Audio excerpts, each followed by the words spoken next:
Ladies and gentlemen, boys and girls, hello and welcome back to the channel, or welcome to the channel if this is your first time.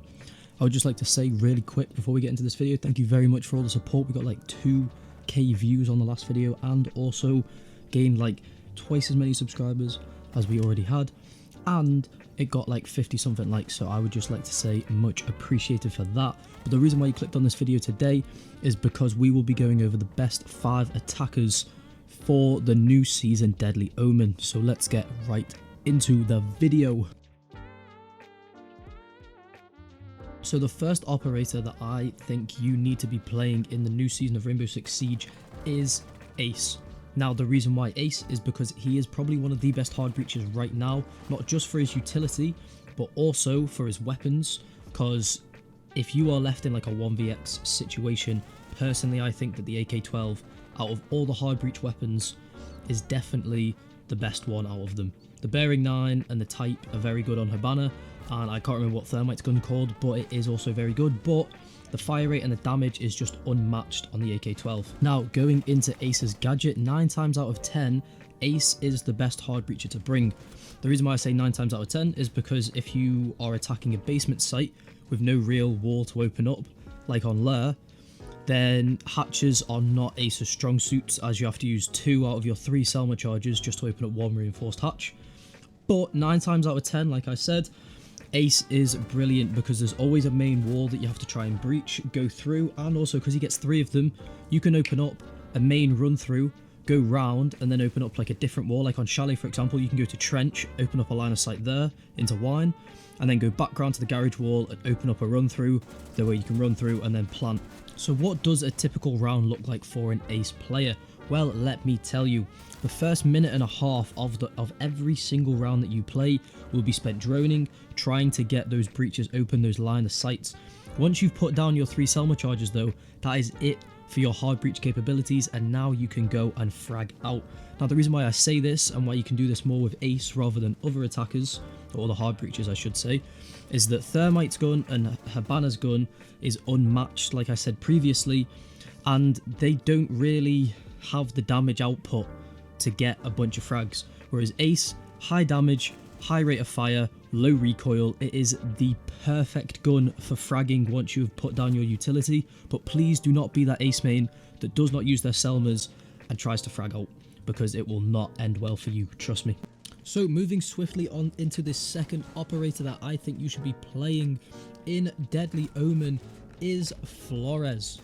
Now Flores' gun is nowhere near the abilities of Ace's gun, but he makes up for it in his utility because he is the best way to get any of the enemy's utility off anywhere. They've got a shield, Flores can go in and take it out. Even in some cases, mute jammers, you can like go below and blow up the mute jammer, and also like the stuff on the wall. That, you know, takes a little bit more skill because you've only got like a certain amount of time to go and do it. But in most cases, Flores is the best way to get rid of utility on the enemy team. Now looking at Flores' loadout, he does have the AR-33 and also a DMR. I personally would choose the AR-33 as it's got a good damage output, bit of a low rate of fire, but that's okay, and is just a little bit better than the DMR in my opinion. Now he's only got 1 pistol, which I would suggest putting a suppressor on because never hurts in case you have to try and use it and then they don't know where you are. And out of the stuns and the claymores, I would probably say in most cases take the stuns unless you have many flashbangs on your team already, which then take some claymores for the flank watch. So a typical round as a Flores main will basically be you on your cams just trying to get rid of as much utility as possible so that when your team goes in for the execute, it is much easier for them. Now you'll be sat there, you'll be trying to get rid of maestro cams, you'll be trying to get rid of shields, you'll even be trying to flush people out of specific spots, like for example on border. When you're attacking armory, there's the spot half wall that a lot of people try to sit in.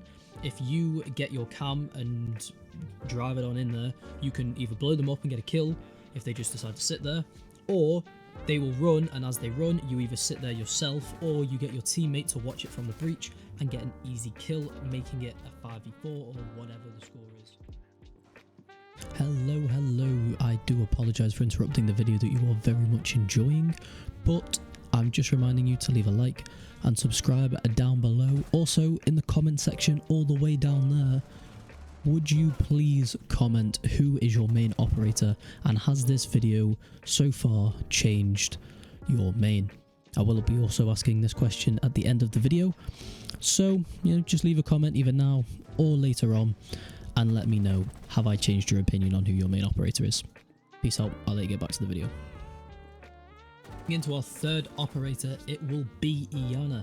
Now the reason why I say Iana is because a lot of people like to solo queue, and Iana's gadget is perfect for that. She literally gets unlimited information as her gadget. She just has a constant drone going round and round the map that you can use until you die, or until the end of the round basically. Also on top of that, she has two very good guns. She has the ARX and the G36C. Both have alright rate of fires and both have a decent damage output, but I'd probably say two of the guns that are around the top 10 of best guns for the attackers. Now on top of this, she also has a Gong 6, which I'd recommend to use over the pistol, as if they bring a castle and you're by yourself, it is an easy way to break down a castle, make a new line of sight for you. Bob's your uncle. Also, if there's a Maestro cam or something, you can easily get rid of that so that you can go in for the plant.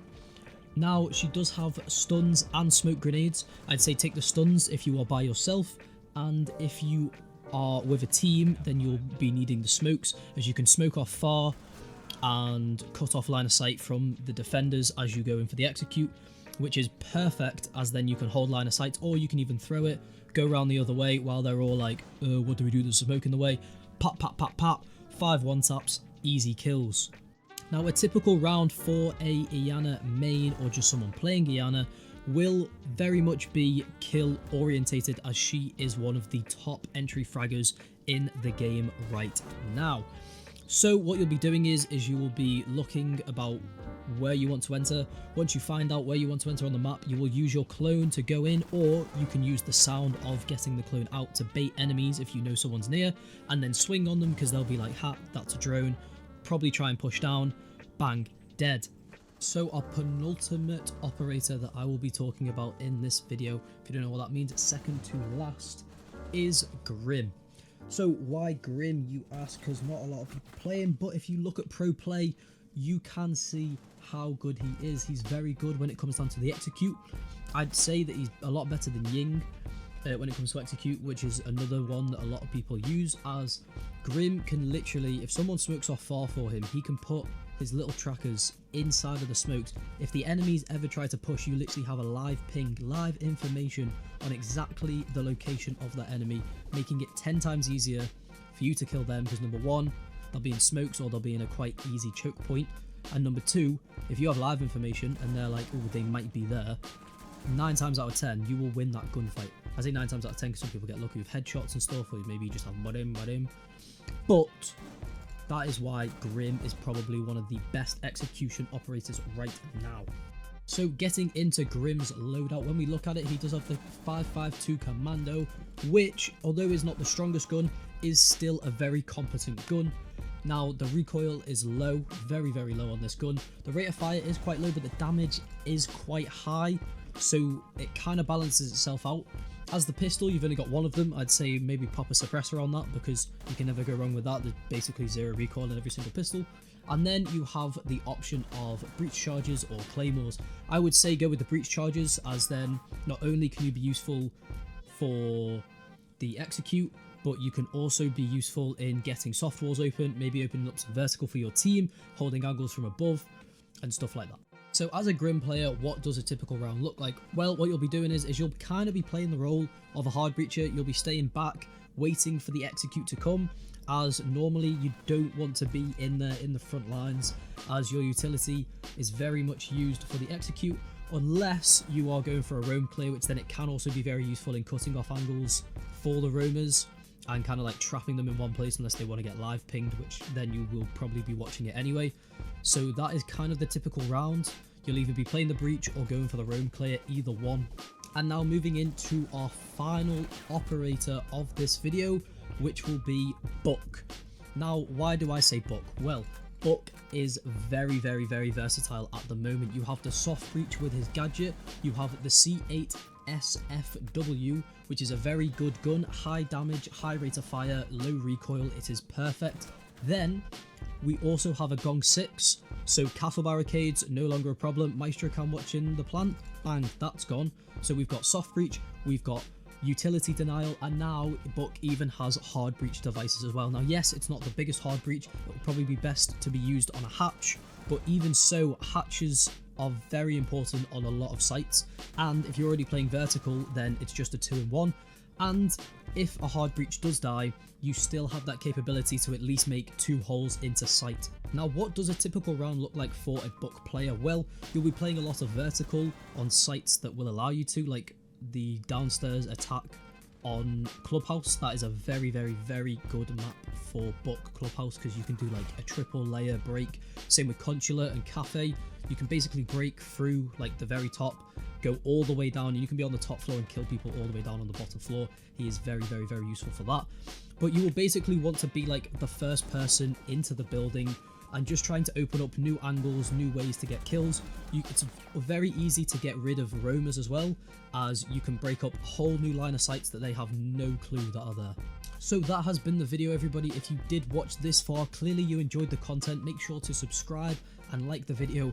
And last thing, comment down below who is your main operator at the moment, and has this video changed who your main operator will be from now on. Thank you very much for watching, everyone. Have a blessed day.